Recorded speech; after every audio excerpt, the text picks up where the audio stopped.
Bok, ja sam Franka. Bok, predstavi se. Ja sam Franka Marenković, imam 23 godine, studiram ekonomiju na Ekonomskom fakultetu u Zagrebu, odnosno smjer marketing i zaposlena sam kao studentica u struci. U slobodno vrijeme volim se družiti sa obitelji i prijateljima, dečkom, volim odraditi dobar trening i pogledati dobru seriju na Netflixu. Koliko te ljudi prati na društvenim mrežama i što smatraš uspjehom u tom smislu? Na društvenim mrežama prati me okvirno 4900 ljudi, a uspjehom u tom smislu smatram kada mi se javi za suradnju u brand čiji rad pratim i podržavam i to me onda jako veseli. Gdje nalaziš inspiraciju za sadržaj koji objavljuješ? Inspiraciju za sadržaj koji objavljujem pronalazim najčešće na Instagramu ili svuda oko sebe, odnosno tipa odem u šetnju, inspirira me outfit neke djevojke u gradu ili inspirira me neka dobra lokacija i onda se ja poželim tamo fotkat i slično. Kako nastaje tvoj kontent? Od ideje realizacije, imaš fotografa ili je to neko iz obitelji, dečko možda?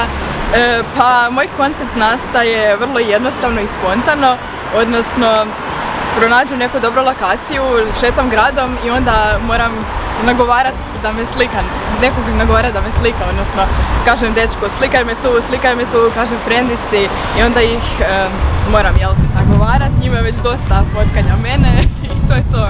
Onda ih moram obećavati, tipa ne znam, napravit ću ti palačinke, masirat ću te i slično.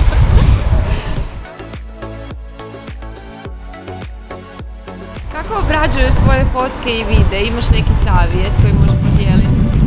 Fotke i videe obrađujem uglavnom preko aplikacije Airbrush ili preko aplikacije na mobitelu i zapravo samo povećam zasićenje, svjetlinu i izoštrim fotografiju. Koji su najdraže lokacije za fotkanje u Zagrebu, a koje u Sisku? U Sisku mi je za fotografiranje najdraža Šetnica, zato što lijep je pogled, lijepa je priroda i stvarno mislim da se mogu napraviti dobre fotke na njoj, a Zagreb, pošto se radi u većem gradu, ima više zanimljivih lokacija, ali trenutačno mi je najzanimljivija lokacija kineski paviljon jer se nalazi blizu mog radnog mjesta i onda nagovaram kolegicu da me pod pauzom ode tamo fotkat i stvarno znaju ispast dobre fotke. Vjerujem.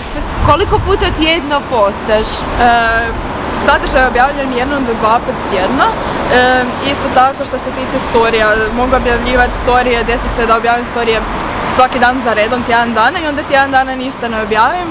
I voljela bih zapravo da sam posvećenija Instagramu, odnosno objavljivanju i učestalosti objavljivanja, ali eto, nadam se da će to biti slučaj u budućnosti kada uhvatim malo više vremena da ću se posvetiti Instagramu.